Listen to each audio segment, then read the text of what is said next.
Cerita ini fakta atau fiksi? Silakan putuskan sendiri.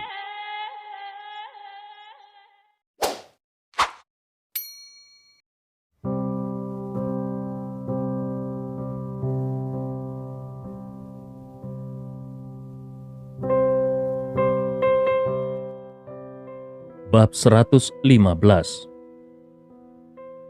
Suasana di ruangan menjadi agak hening.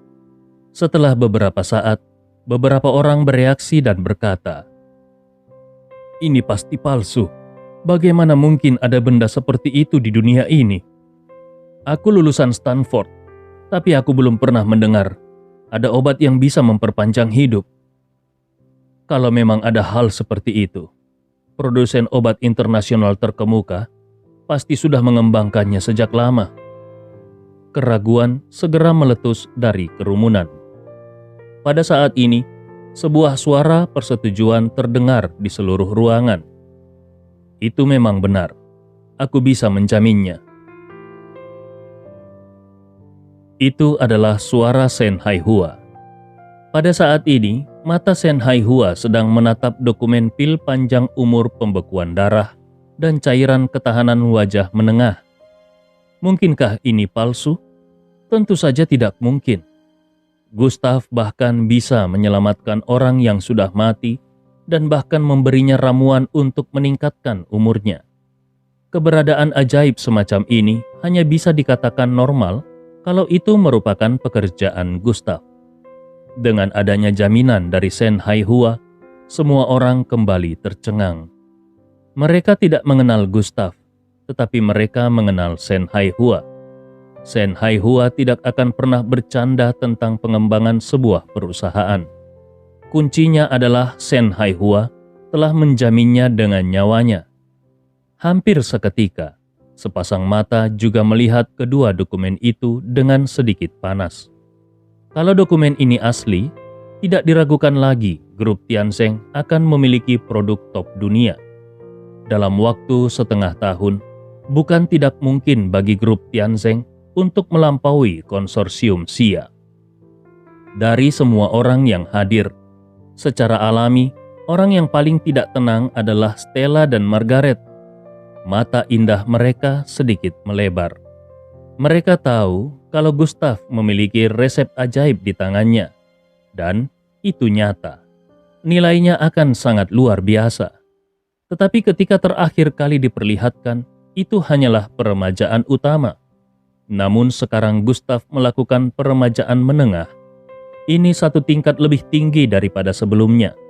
Tentu saja efek obatnya secara alami akan lebih mengagumkan. Tapi itu masih belum seberapa. Sekarang Gustav juga memiliki pil pembekuan darah dan pil umur panjang. 3 tahun mungkin bukan waktu yang banyak untuk orang muda. Tetapi bagi orang-orang kaya yang hidupnya sekarat, itu adalah sebuah anugerah besar. Meskipun harganya 1 miliar, mereka pasti akan membelinya.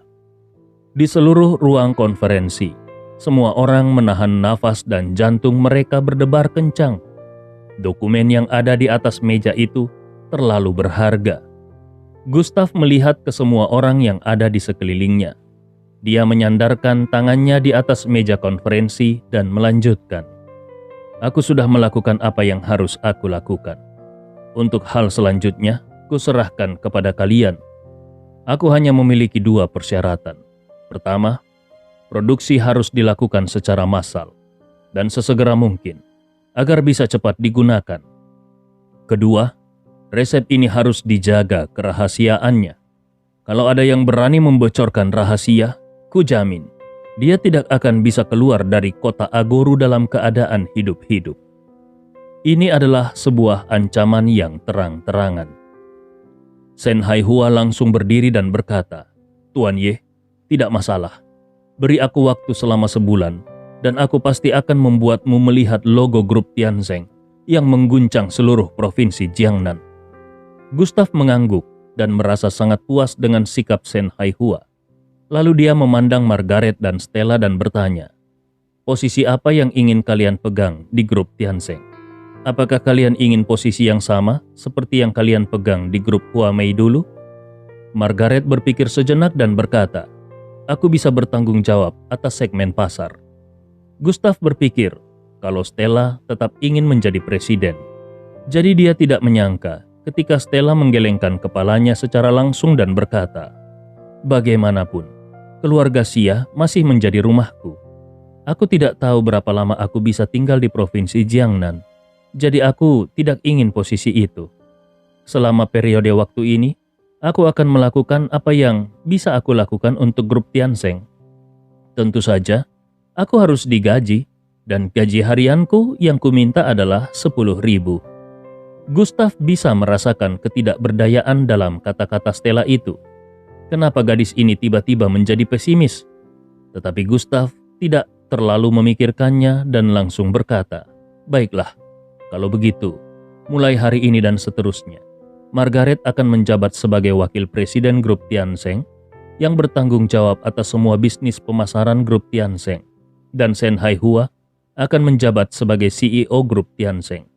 Adapun mengenai Stella, dia memiliki kekuatan pengambilan keputusan dan hak veto untuk pengembangan grup di hari-hari berikutnya. Kalau kalian sudah tidak memiliki pertanyaan, rapat ini bisa kita tutup." Jam 10 malam di apartemen Metropolis. Setelah selesai rapat hingga malam, mereka bertiga kembali ke apartemen yang saat ini. Dan saat tiba di apartemen, Margaret pergi mandi terlebih dahulu. Sementara itu di balkon ruang tamu, Stella dan Gustav berdiri di luar jendela sambil menikmati angin sepoi-sepoi. Gustav menoleh, dan ini adalah pertama kalinya dia melihat Stella dari jarak yang begitu dekat. Rambut panjang Stella terurai mencapai pinggangnya seperti air terjun. Saat ini Stella mengenakan rok putih dan atasan biru yang memamerkan sosoknya yang sempurna. Apalagi ditambah dengan pinggangnya yang kecil dan ramping. Gadis ini seharusnya menjadi karya Tuhan yang paling memuaskan. Hanya saja pada saat ini, Gustav bisa merasakan suasana hati Stella sepertinya sedikit berfluktuasi. Stella membuka mulutnya dan bertanya, "Gustav, sebenarnya aku cukup penasaran denganmu. Kemana saja kau selama 5 tahun terakhir ini? Kenapa kau begitu banyak berubah? Dari apa yang kuingat tentangmu, seingatku dulu kau tidak lebih dari orang yang terbuang. Ya, harus diakui bahwa dulu kau tidak ada apa-apanya." Gustav tidak berbicara. Diam-diam, dia menyalakan rokoknya dan merokok. Pada saat ini, tangan Stella yang berkulit putih terulur dan dia mengambil rokok Gustav sambil berkata dengan lembut, "Kau harus mengurangi merokok. Benda ini tidak baik untuk kesehatanmu." Gustav tidak tahu apakah harus tertawa atau menangis. Sebagai seorang kultivator, bagaimana mungkin nikotin bisa berpengaruh padanya? Ini hanyalah sebuah kebiasaan. Dia tidak kecanduan merokok, dan dia juga terpengaruh kalaupun tidak merokok. Dan dia juga tidak terpengaruh meskipun merokok. Harusnya begitu kata-katanya. Lanjut. Stella mengambil gelas anggur merah, lalu menyesapnya sedikit dan berkata kembali, "Gustav, sebenarnya aku sangat menyukai tempat ini. Tempat ini jauh lebih baik daripada lingkungan tempat tinggalku. Tetapi aku mungkin harus segera pergi. Tidak peduli seberapa keras aku mencoba untuk bersembunyi, aku masih harus kembali ke keluarga Xia. Mungkin akan sulit bagiku untuk keluar ketika nanti aku sudah kembali. Tetapi aku akan selalu memikirkan tempat ini dari balkonku nanti." Gustav tidak mengerti kenapa Stella merasa sangat sedih. Jadi dia mengambil gelas anggur itu dari tangan Stella sambil berkata, "Berhenti minum kalau sudah mulai mabuk." Tetapi dia tidak menyangka kalau Stella langsung meminum semua anggur merah itu secara langsung. Dan dia bahkan menuangkan segelas anggur lagi ke dalam gelasnya. Ada beberapa tetes air mata di sudut matanya. Stella berbicara kepada dirinya sendiri. Anak-anak dari keluarga besar hidup seperti ini. Orang luar merasa iri kepada kami, tetapi sebenarnya justru kamilah yang merasa iri pada orang-orang biasa itu. Kalau suatu hari aku punya pilihan, aku ingin menjadi seperti Margaret. Gustav berusaha untuk membujuk. "Berhenti minum, kau benar-benar mabuk." Wajah Stella memerah, dan di detik berikutnya, dia langsung memeluk Gustav dengan erat. Gustav benar-benar tidak siap. Masalah apa lagi yang akan dibuat oleh Presiden Gunung Es ini? Kenapa dia melemparkan dirinya ke dalam pelukanku? Namun tanpa sadar, Gustav juga melingkarkan tangannya dan memeluk Stella erat-erat. Setelah waktu yang lama, terdengar sedikit gerakan di kamar mandi, dan Stella buru-buru melepaskan diri dari pelukan Gustav. Matanya sedikit bingung. Dia tidak tahu kenapa tadi dia memeluk Gustav. Dia menyentuh pipinya dan menemukan kalau pipinya terasa panas. Dia mencoba untuk mendapatkan kembali sedikit ketenangan dan berkata kepada Gustav, "Lupakan saja apa yang kulakukan tadi. Itu hanya kecelakaan karena aku sedang mabuk." Setelah itu dia dengan cepat berbalik dan berjalan menuju kamar. Saat pintu ditutup, Stella gemetar dan berjongkok sambil membenamkan pipinya di pahanya. Dia mengeluarkan ponselnya, dan ada pesan teks dari ayahnya yaitu Xia Hongye yang berbunyi, "Tanggal pernikahan sudah ditetapkan, dan waktunya tinggal 5 bulan lagi. Stella, kau tidak berhak untuk merusaknya. Kau pasti tahu apa konsekuensi menyinggung keluarga Qin, yang merupakan keluarga seni bela diri nomor 1 di Provinsi Jiangnan. Kau seharusnya merasa senang, karena yang akan kau nikahi adalah seorang jenius seni bela diri dari keluarga Qin." Stella menghapus pesan teks itu dan menangis tanpa suara.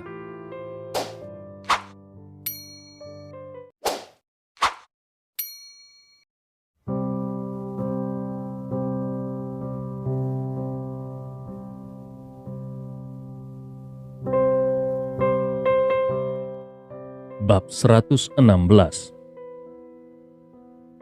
Gustav tentu saja tidak tahu apa yang terjadi pada Stella. Dia melanjutkan merokok di balkon dan mendengar suara Margaret berseru, "Aku sudah selesai mandi. Siapa di antara kalian yang ingin mandi?" Margaret berjalan mengitari ruang tamu dan menemukan Stella di kamar. Dia bertanya dari luar apakah Stella ingin mandi, namun Stella menjawab dengan suara serak kalau dia merasa sedikit kelelahan. Jadi dia akan mandi nanti saja. Margaret pun pergi ke arah balkon dan menatap Gustav, lalu berkata sambil tersenyum, "Hei, hari ini kau beruntung bisa menjadi orang kedua yang mandi. Cepatlah mandi, tapi ingat untuk meninggalkan air panas untuk Stella." Gustav mengangguk, lalu dia mengambil pakaian ganti dari kamar dan berjalan menuju kamar mandi. Saat ini Margaret menerima panggilan telepon.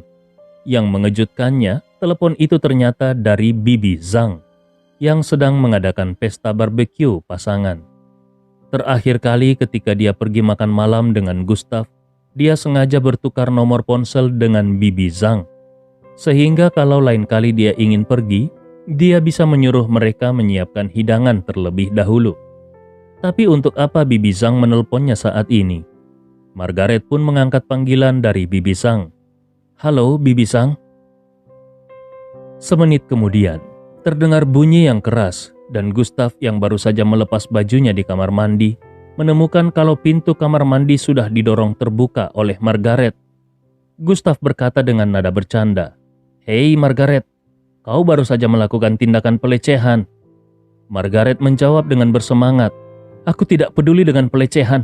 Sesuatu yang besar baru saja terjadi. Cepat pakai kembali pakaianmu. Kita harus segera pergi." Gustav menemukan kalau Margaret sudah berganti pakaian dan jelas sudah siap untuk keluar. Gustav bertanya sambil mengenakan pakaiannya, "Ada apa? Kenapa kau sangat terburu-buru?" Margaret dengan cepat berkata, "Jangan banyak tanya. Aku akan memberitahumu nanti di dalam mobil." Setelah beberapa saat, Margaret menghentikan taksi dan langsung berkata kepada sopirnya, "Tuan, antar kami ke Universitas Jiangbei. Tolong berkendara dengan lebih cepat." Sopir pun mengangguk dan langsung menginjak pedal gas sehingga mobil itu bergegas melaju. Gustav melirik Margaret sambil mengerutkan keningnya dan berkata, "Sekarang kau bisa mengatakannya." Wajah Margaret agak sedih dan dia berkata dengan pelan, Kau pasti masih mengingat Wang Yuheng, bukan? Gustav menjawab, tentu saja aku ingat. Bukankah dia adalah putra Paman Wang dan Bibi Zhang? Dia lebih muda daripada kita, dan dia selalu memanggilku kakak Ye. Ketika aku diasingkan oleh semua orang, dia adalah satu-satunya orang yang mendatangiku dan pergi bersamaku. Sebenarnya aku berencana untuk menemuinya saat aku kembali, tapi sayangnya aku masih belum punya waktu. Sepertinya dia masih kuliah, bukan? Sebenarnya di dalam hatinya Gustav selalu merasa berterima kasih kepada Wang Yuheng. Ketika dia dimarahi oleh semua orang karena dianggap tidak berguna, Wang Yuheng lah yang berdiri untuk membelanya, sampai Wang Yuheng juga ikut dipukuli. Bahkan karena Wang Yuheng takut sesuatu yang buruk terjadi kepada Gustav, dia sengaja menyeret Gustav ke warung barbeque di rumahnya setiap hari untuk makan dan minum. Ini juga salah satu alasan kenapa Gustav bisa akrab dengan Bibi Zhang dan Paman Wang. Selama ini, selain Margaret, Wang Yuheng adalah teman Gustav di kota ini. Margaret meremas ponselnya dengan erat, seolah-olah dia telah mengambil keputusan lalu berkata, Wang Yuheng dipukuli hingga tangannya patah. Mendengar ini Gustav langsung tertegun dan segera aura kemarahan membara di hatinya. Dia mengenal Wang Yuheng dan menurutnya Wang Yuheng adalah orang yang jujur dan pintar. Dengan karakternya, Wang Yuheng tidak akan mungkin menyinggung perasaan orang. Tapi sekarang, bagaimana bisa seseorang sampai memukulinya? Apalagi sampai mematahkan tangannya. Siapapun yang menggerakkan tangannya terhadap Wang Yuheng sepertinya sedang mencari kematian. Margaret sepertinya mengira kalau Gustav akan marah, jadi dia buru-buru menenangkan Gustav. Aku belum tahu alasannya, jadi jangan dulu bertindak terlalu impulsif. Dengan terpaksa, Gustav menekan amarah di dalam hatinya. Dia memikirkan sesuatu, lalu kemudian berkata dengan serius, kalau tangannya patah, bukankah seharusnya kita pergi ke rumah sakit secepat mungkin? Kenapa kita malah pergi ke kampus? Margaret menjawab sambil menahan kemarahannya. Aku mendengar Bibi Zhang berkata, kalau tangan Wang Yuheng bukan hanya patah, tetapi pihak lain juga menolak untuk membiarkan orang membawanya pergi. Jadi tidak ada ambulans yang datang dan kampus juga diblokir. Sudah jelas kalau orang yang memukulinya pasti memiliki setidaknya sedikit latar belakang. Itu seharusnya menjadi alasan mengapa Bibi Zhang memanggil kita. Gustav langsung meledak marah. Apa? Kurang ajar? Gustav tidak bisa menahan diri untuk tidak meledak. Dia mengepalkan tangannya erat-erat. Di Universitas Jiangbei, Margaret dan Gustav turun dari mobil dan bergegas menuju universitas. Meskipun sudah malam, namun lampu di dalam kampus menyala dengan terang, dan kemudian terdengar ledakan jeritan dari dalam. Ada 6 atau 7 penjaga keamanan yang berdiri di gerbang sekolah dan siap bertarung. Ketika mereka melihat Gustav dan Margaret datang, mereka buru-buru berkata, "Tunjukkan ID mahasiswa kalian." Margaret tersenyum dan berkata kepada penjaga keamanan, "Paman, kebetulan saat ini kami tidak membawa kartu mahasiswa kami. Tolong izinkan kami masuk. Kau pasti bisa melihat kalau kami berdua jelas adalah mahasiswa." Dalam keadaan normal, pihak keamanan kampus pasti akan membiarkan mereka berdua masuk. Tetapi hari ini ada insiden besar di kampus, dan para pemimpin kampus memerintahkan agar tidak ada orang luar yang diizinkan masuk. Para petugas keamanan tidak berani melanggar perintah ini dan berkata, "Tidak, kalau kalian tidak membawa kartu mahasiswa kalian, kalian tidak diizinkan masuk. Silakan hubungi konselor kalian untuk keluar dan membuktikannya kepada petugas keamanan." Margaret tidak bisa berkata-kata sekarang. Mereka sama sekali bukan mahasiswa di Universitas Jiangbei. Jadi bagaimana mungkin mereka memiliki nomor telepon konselor di sini? Saat ini suara dingin Gustav terdengar. "Ayo kita masuk. Untuk apa kita mendengarkan omong kosong mereka?" Kemudian Gustav berjalan langsung ke dalam tanpa keraguan sama sekali. Beberapa penjaga keamanan berseru untuk menghentikan Gustav.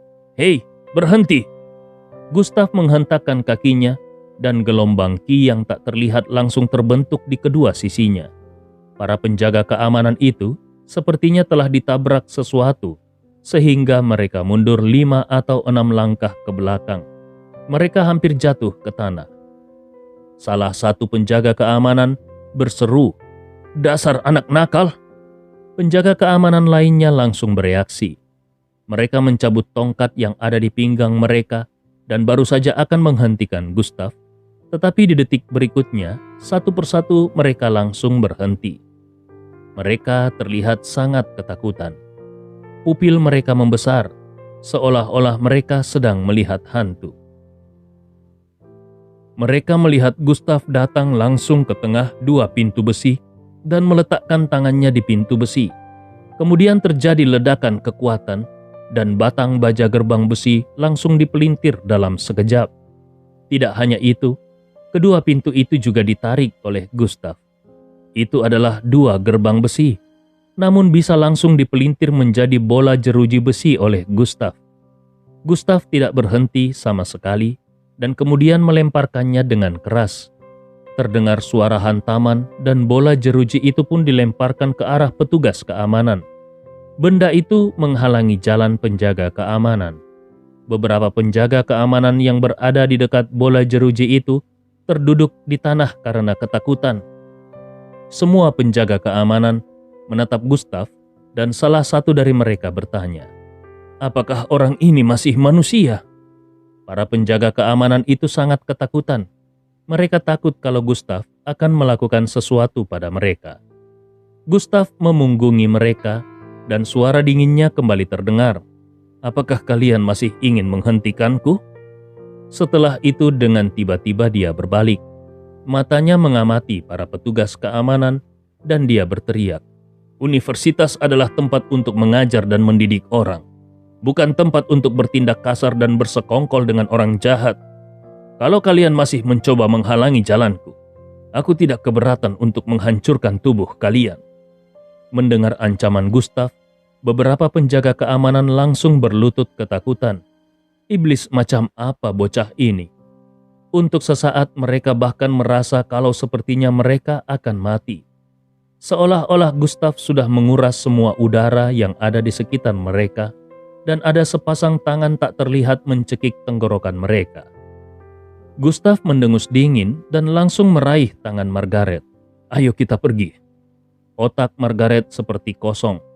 Dia tahu kalau Gustav adalah seorang seniman bela diri dan sangat mampu bertarung. Tetapi ini terlalu berlawanan dengan akal sehatnya. Kedua gerbang baja itu langsung dipelintir seperti ini. Monster macam apa sebenarnya Gustav ini?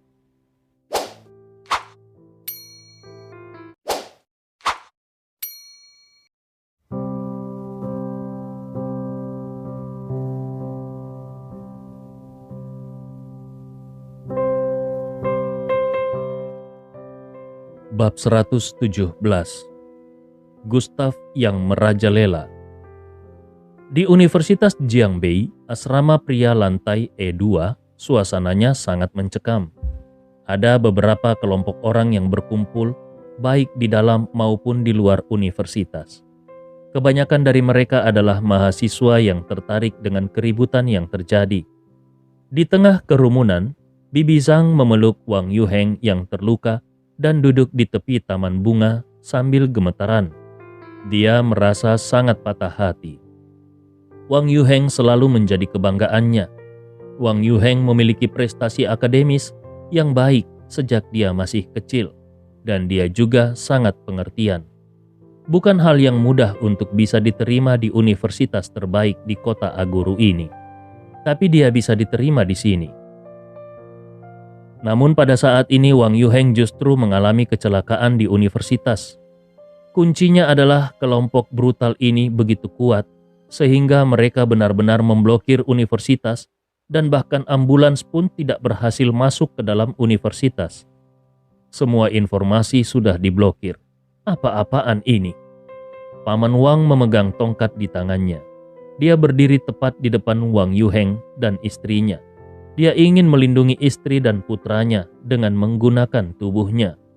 Di depannya berdiri beberapa orang. Pemimpinnya adalah seorang pria muda yang mengenakan pakaian kasual bermerek. Matanya penuh kesombongan dan dia memeluk seorang wanita yang agak seksi di pelukannya. Sepertinya mereka adalah sepasang kekasih. Ada juga dua pria kekar berdiri di samping pemuda sombong itu, dengan rambut jabrik dan otot menonjol di tubuh mereka. Kedua pria kekar itu terlihat sangat menakutkan. Selain itu, ada beberapa orang paruh baya dengan perut buncit di belakang pemuda itu. Sepertinya mereka adalah para pemimpin universitas. Para pemimpin universitas membungkukkan punggung mereka dan mengucapkan beberapa patah kata kepada pemuda sombong itu dari waktu ke waktu, sambil menebarkan senyuman di wajah mereka masing-masing. Mata pemuda sombong itu tertuju ke arah Wang Yuheng dan dia mencibir. "Wang Yuheng, kupikir kau memiliki penjaga yang hebat.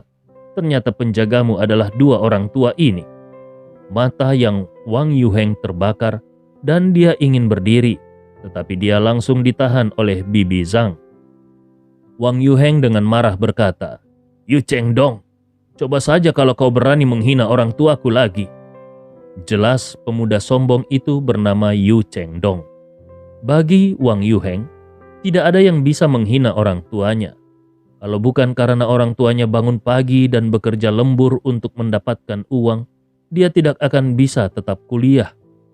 Meskipun dia tidak dilahirkan di keluarga kaya dan bangsawan, tapi dia sangat puas dengan orang tua yang dimilikinya saat ini. Selama bertahun-tahun dia telah belajar dengan keras agar diterima di Universitas Jiangbei, supaya dia bisa menjadi yang terdepan. Tetapi siapa sangka kalau hari ini Universitas Jiangbei benar-benar mendinginkan hatinya. Para pemimpin universitas yang bermartabat dengan segala cara benar-benar berusaha menyenangkan hati seorang siswa yang memiliki latar belakang keluarga. Dunia macam apa ini? Yu Chengdong maju selangkah dan Paman Wang menjadi waspada. Dia melambaikan tongkat di tangannya sambil berkata, "Jangan datang ke sini. Aku sudah menelpon polisi. Kalau kau berani menyentuh anak dan istriku, aku pasti akan menyeretmu. Bahkan kalaupun untuk itu aku harus mati." Yu Chengdong tersenyum. "Memanggil polisi? Hei, anakmu lah yang menyentuh pacarku. Kalau polisi datang, mungkin justru putramu akan dipenjara." Wang Yuheng hampir meraung dengan marah. "Aku tidak melakukannya." Di malam hari, begitu dia akan kembali ke asrama setelah selesai belajar di perpustakaan, secara misterius dia ditangkap oleh beberapa orang dan bahkan dipukuli. Dan ketika sudah banyak orang berkerumun, wanita di sebelah Yu Chengdong berbicara dan menuduh Wang Yuheng melakukan pelecehan padanya. Akibatnya, sekelompok orang ini memukuli Wang Yuheng dengan lebih keras lagi. Barulah setelah Wang Yuheng melihat Yu Chengdong muncul, dia mengerti segalanya. 3 hari yang lalu, dia menyaksikan Yu Chengdong hampir memperkosa seorang gadis di hutan kampus, dan pada saat itu dia langsung menampar Yu Chengdong. Jadi semua ini jelas merupakan balas dendam yang dirancang oleh Yu Chengdong. Dia tahu identitas Yu Chengdong. Ayahnya yaitu Yu Xingbang adalah bos industri Xingbang yang memiliki banyak bisnis di kota Agoru. Kemampuannya ada di seluruh dunia. Bagaimana mungkin Wang Yuheng, seorang siswa miskin, bisa melawan generasi kedua yang kaya dan dengan latar belakang seperti itu? Wang Yuheng meminta bantuan kampus sesegera mungkin. Tetapi siapa sangka kalau wakil rektor dan direktur kantor urusan akademik malah akan berdiri di pihak Yu Chengdong dan bahkan menuduh dirinya merusak reputasi Universitas Jiangbei. Yu Chengdong memandang rendah keluarga yang terdiri dari 3 orang itu yang ada di depannya ini sambil berkata, "Dasar mayat tua, kau berani mengancamku? Apakah kau pikir kau bisa memprovokasi keluarga Yu di kota Agoru? Dan kau, Wang Yuheng, bukankah kau merasa kalau kau adalah orang yang sangat hebat? Aku sudah mematahkan tanganmu. Apa yang bisa kau lakukan padaku? Kau hanya orang miskin, tetapi kau berani untuk ikut campur urusan orang lain. Aku tidak tahu siapa yang melahirkan orang kampung sepertimu." Wang Yuheng tidak bisa menahan diri lebih lama lagi. Dia melepaskan diri dari Bibi Zhang dan langsung menendang ke arah Yu Chengdong. Yu Chengdong tidak bergerak sama sekali. Namun salah satu pria berambut jabrik yang ada di sampingnya langsung meraih kaki Wang Yuheng dan menekannya. Seketika rasa sakit yang menusuk menghantam hati Wang Yuheng. Wang Yuheng hanya bisa menjerit kesakitan. Kemudian dia terlempar keluar.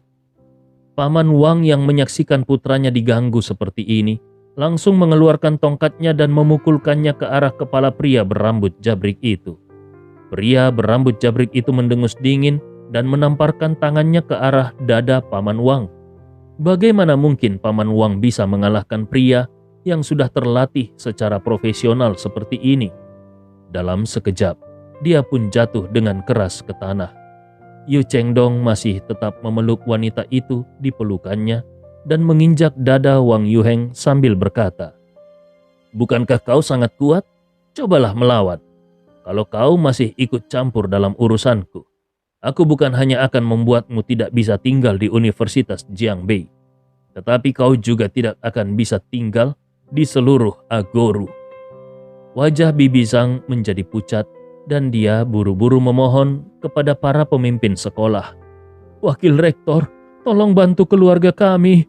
Bagaimanapun, Yu Heng juga memenangkan beasiswa kelas 1 tahun lalu." Tanpa diduga, wakil rektor langsung menepis tangan Bibi Zhang dan mendorong Bibi Zhang ke tanah sambil berkata, "Putramu yang bodoh itu tidak berpandangan jauh ke depan. Kalian sudah menyinggung orang-orang yang seharusnya tidak kalian singgung. Kalian menciptakan sendiri kesulitan kalian." Setelah berbicara, wakil rektor datang ke depan Yu Chengdong, lalu dia mengubah ekspresi wajahnya dan berkata dengan hormat, "Tuan Muda Yu, apa yang harus dilakukan selanjutnya? Apakah kau ingin mengunci anak ini selama beberapa hari? Aku punya kerabat di kantor polisi Agoru." Yu Chengdong mengabaikan wakil rektor, tetapi dia memandang Wang Yuheng dengan tatapan merendahkan dan tiba-tiba memikirkan sesuatu. "Hei, sepertinya aku salah mengingat sesuatu. Kau menyentuh pacarku dengan tangan kananmu, sementara apa yang baru saja kupatahkan sepertinya adalah tangan kirimu." Mata Wang Yuheng penuh amarah. Dia baru saja ingin bangun tetapi dia ditahan oleh dua pria berambut jabrik itu. Dia berseru dengan marah, "Yu Chengdong, apa menurutmu? Kau tidak bisa mati? Seseorang pasti akan membunuhmu." Yu Chengdong tertawa. "Bahkan kalaupun Raja Langit datang, dia tidak akan bisa membunuhku.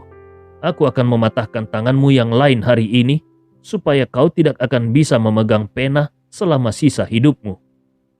Setelah berbicara, Yu Chengdong mengangkat kakinya dengan keras dan menginjak tangan kanan Wang Yuheng. Injakan ini pasti akan menghancurkan tangan Wang Yuheng. Ekspresi wajah Bibi Zhang berubah dan Paman Wang ingin bangun, tetapi ternyata dia tidak memiliki kekuatan apapun. Mereka merasa sangat putus asa dan menyesal. Kenapa mereka tidak bekerja keras ketika mereka masih muda? Tepat ketika kaki Yu Chengdong akan jatuh, raungan yang menghancurkan bumi terdengar dari luar. "Coba saja kalau kau berani menyentuhnya."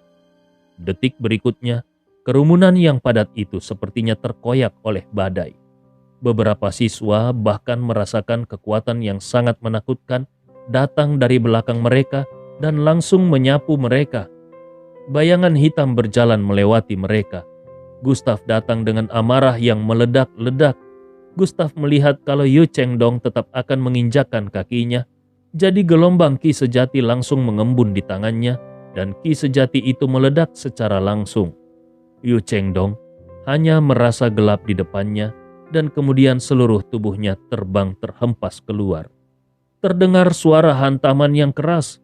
Tubuh Yu Chengdong menghantam tanah dengan keras dan rasa sakit yang tajam menghantam punggungnya.